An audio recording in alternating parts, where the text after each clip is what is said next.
salah satu teman pimpin kita untuk berdoa. Boleh, silakan. Sebelum kita belajar, mari kita sama-sama menghadap Tuhan dalam doa. Kita berdoa. Tuhan Allah kami yang di surga, terima kasih atas kenyataanmu kepada kami hingga saat ini. Sekarang kami akan memulai dengan pelajaran kami, berkati kami dari awal, pertengahan hingga berakhir dengan baik.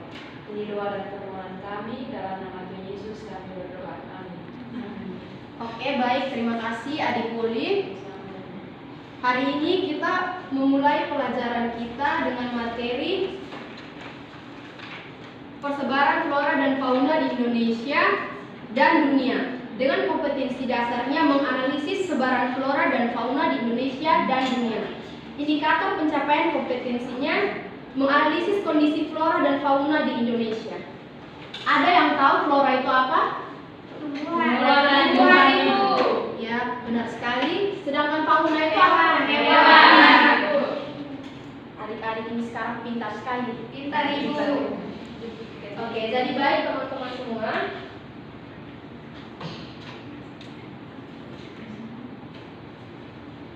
Oke, adik-adik, materi kita yang pertama yaitu faktor sebaran flora dan fauna.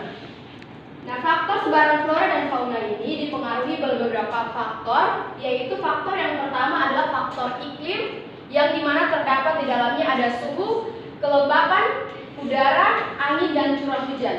Sedangkan faktor tanah yaitu faktor edafik yang berasal dari kata edapos yang artinya tanah atau lapangan. Yang berikut ada faktor topografi, yaitu meliputi ketinggian dan kemiringan lahan. Yang berikut ada faktor biotik, di mana peranan faktor tumbuhan adalah untuk menyuburkan tanah. Ibu ambil salah satu dari faktor iklim, yaitu faktor suhu. Nah, suhu ini sumber panas bagi seluruh permukaan bumi, berasal dari radiasi matahari secara langsung maupun tidak langsung. Radiasi matahari ke bumi dipancarkan secara merata, akan tetapi karena perbedaan lintang, derajat keawanan, ketinggian, dan albedo, maka suhunya akan berbeda-beda di setiap tempat. Sehubungan dengan itu, biasanya tumbuhan dan hewan beradaptasi terhadap suhu lingkungan fisiknya, sehingga hanya daerah dengan suhu yang sangat tinggi dan sangat rendah saja yang tidak dapat didiami oleh makhluk hidup secara permanen. Yang berikut ada faktor edafik atau faktor tanah. Nah, sebagai media tumbuh dan berkembangnya tanaman, tingkat kesuburan tanah berpengaruh terhadap persebaran tumbuhan. Nah, faktor tanah disebut pula faktor edafik, yang dimana edafik berasal dari kata edapos yang artinya tanah atau lapangan. Faktor yang berikut yaitu faktor fisiografis, yaitu meliputi ketinggian dan kemiringan lahan atau ketinggian suatu tempat, erat kaitannya dengan perbedaan suhu yang akhirnya menyebabkan pula perbedaan kelenggasan udara. Di antara daerah yang mempunyai ketinggian yang berbeda akan ditumbuhi oleh vegetasi yang jenisnya berbeda pula, karena vegetasi tumbuhan maupun hewan mempunyai tingkat adaptasi yang berlainan. Oleh sebab itu, kita mengenal jenis-jenis tumbuhan dan hewan yang khas untuk daerah-daerah dengan ketinggian tertentu. Nah, faktor topografi yang lain adalah kemiringan permukaan tanah, di mana permukaan tanah yang miring menyebabkan air cepat menyusuri lereng. Semakin terjal permukaan, semakin besar kekuatan air hingga menyebabkan tanah yang subur. Biasanya tanah yang miring setiap unitnya mempunyai jumlah flora dan fauna yang lebih sedikit daripada tanah yang relatif rata. Faktor yang berikut yaitu faktor biotik, di mana manusia mampu mengubah lingkungan untuk memenuhi kebutuhan tertentu. Misalnya daerah hutan diubah menjadi daerah pertanian, perkebunan atau perumahan dengan melakukan penebangan, reboisasi atau pemupukan. Selain itu, manusia juga mampu mengaruhi kehidupan fauna di suatu tempat dengan melakukan perlindungan atau perburuan binatang. Hal ini menunjukkan bahwa faktor manusia berpengaruh terhadap kehidupan flora dan fauna di dunia ini. Selain faktor tersebut, hewan juga memiliki peranan terhadap penyebaran tumbuhan flora. Misalnya serangga dalam proses penyerbukan, kelelawar, burung, tupai membantu dalam penyebaran biji tumbuhan.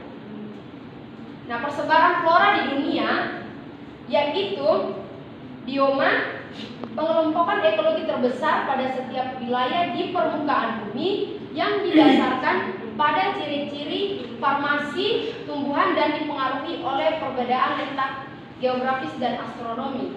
Nah, pengelompokan ekologi terbesar ini disingkat menjadi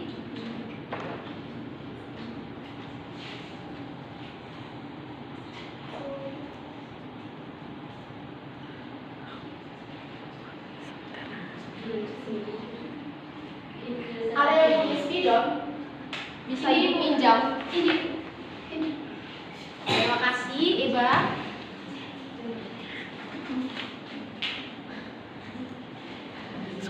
Oh ini sama ini saya ini.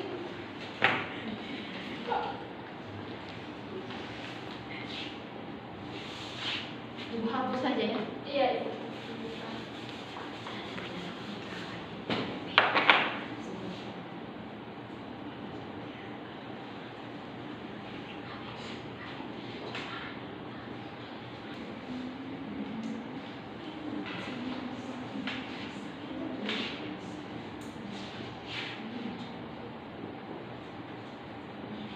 Nah, pengelompokan ekologi terbesar dunia ini disingkat menjadi Hendra Tegur Sapa Guru, atau di dalamnya terdapat hutan hujan tropis, ada tundra, taiga, gugur, sabana, stepa, dan gurun. Nah, setiap bioma yang dicirikan oleh bentuk kehidupan tumbuhan dan hewan berbeda dan sangat khas. Nah, pengelompokan yang berikut yaitu ada dari hutan hujan tropis, di mana hutan hujan tropis ini memiliki keragaman atau spesies terbesar. Berada di daerah khatulistiwa dengan daerah bergaris lintang 23,50 lintang utara dan 23,50 lintang selatan. Nah, hutan ini hanya memiliki dua musim, yaitu musim hujan dan musim kemarau. Suhu rata-rata yang berada di tempat hutan hujan tropis ini 20 sampai 25 derajat Celcius dengan sedikit perubahan sepanjang tahun. Nah, curah hujan yang merata sepanjang tahun dengan curah hujan tahunan melebihi 2000 mm. Nah, yang berikut ada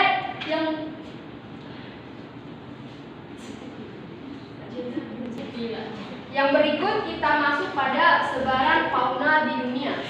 Nah, yang pertama itu ada Nearktik, di mana wilayah fauna Nearktik meliputi Amerika Utara dan Greenland, Amerika Utara bagian timur pada hutan gugur, Amerika Utara bagian tengah pada padang rumput, dan Amerika Utara pada hutan konifer. Nah, lingkungan fisik Greenland tertutup salju dengan ketebalan 2 sampai 15 meter.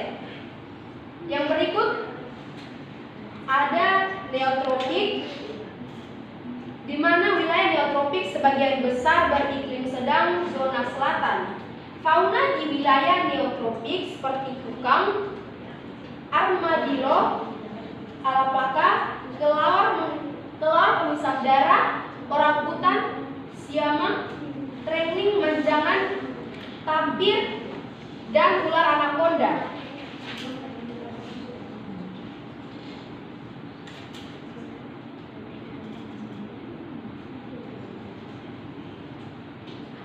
Yang berikut kita masuk pada persebaran flora dan fauna di Indonesia.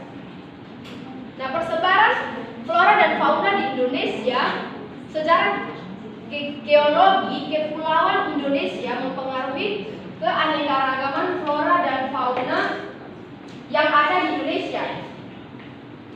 Nah, kepulauan Indonesia secara geologi merupakan pertemuan antara lempeng Asia dan lempeng Australia. Pada zaman glasial, kedua lempengan ini merupakan suatu daratan yang bersatu dengan Asia dan Australia. Nah, kepulauan Indonesia yang bersatu dengan Asia adalah Kalimantan, Sumatera, Jawa, dan daratan ini disebut dengan dangkalan Sunda.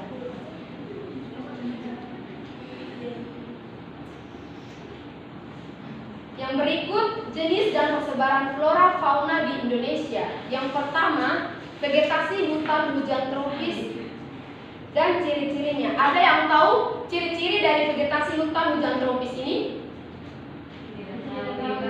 Baik, saya jelaskan. Nah, yang pertama itu merupakan hutan yang lebat. Yang kedua, terdiri dari berbagai jenis pohon yang variatif dan banyak pula jenis pohon pakis dan anggrek. Nah, hutan hujan tropis terbesar di Pulau Sumatera, Jawa, Kalimantan, serta Irian Jaya. Nah, yang kedua ada vegetasi hutan musim. Ada yang tahu ciri-ciri dari vegetasi hutan musim? Oke, saya jelaskan saja ya adik-adik.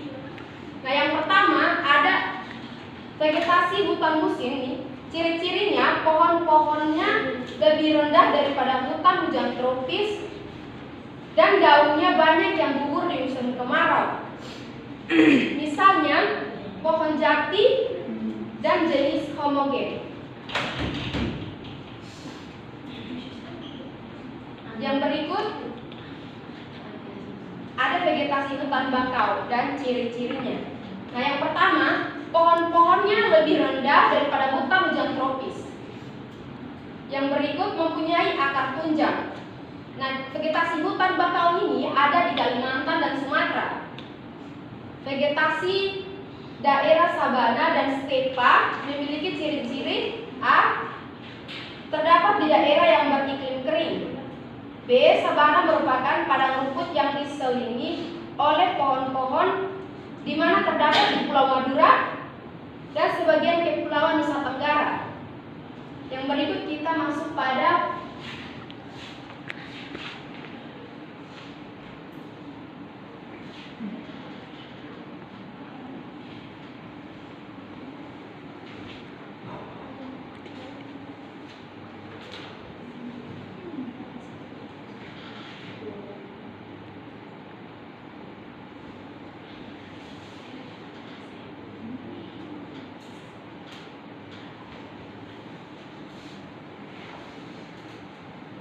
ini ada fauna di Indonesia, di mana jenis dan persebaran fauna di Indonesia dibedakan ke dalam 3 kelompok, yaitu yang pertama ada kelompok hewan Asia. Ada yang tahu contoh kelompok hewan yang ada di Asia?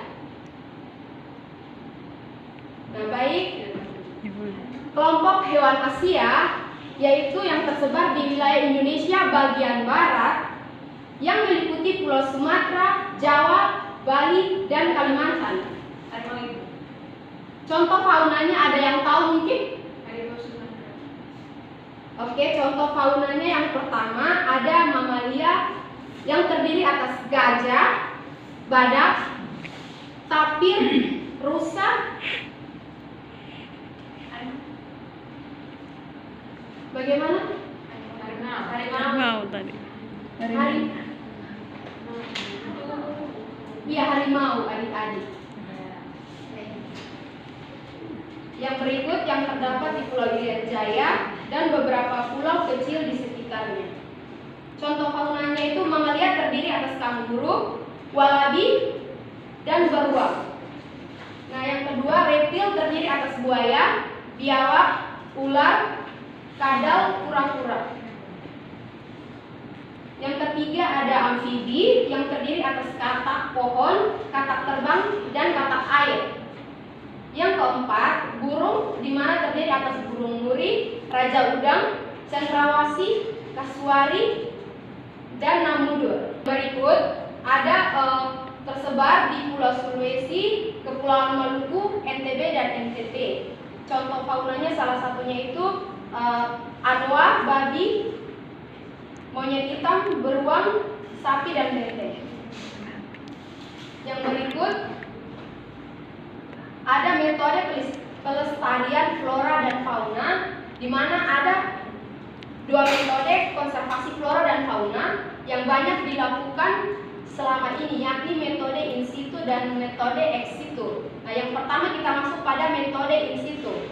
Metode in situ yaitu upaya pelestarian keanekaragaman hayati yang dilakukan langsung di habitat asli flora dan fauna di mana hayati yang ada di Indonesia, dan pelestarian cara ini merupakan cara yang paling ampuh untuk melindungi populasi dan komunitas alam di habitat aslinya.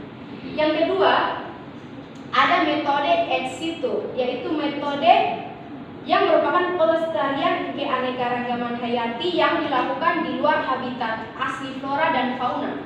Metode ex situ ini dilakukan terakhir ada taman safari, di mana taman safari ini merupakan salah satu upaya menjaga keanekaragaman hayati dengan membuat lingkungan buatan yang persis atau mirip dengan tempat flora dan fauna tersebut berasal. Oke, baik adik-adik, sekian untuk materi kita hari ini. Untuk absennya nanti salah satu tolong tuliskan nama yang tidak hadir dan serahkan ke ibu ya. Oke, sebelum kita mengakhiri pelajaran ini, salah satu teman memimpin kita untuk berdoa. Rista, silakan. Teman-teman, selesai dulu mulai kita menyiapkan hati dan batin kita untuk menghadapi di dalam doa.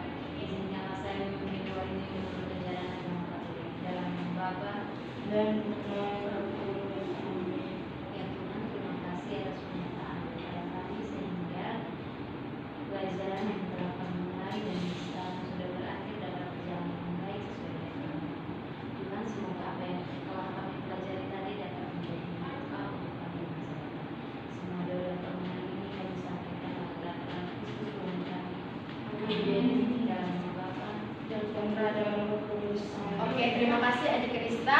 Sekian untuk hari ini. Selamat pagi adik-adik. Selamat pagi.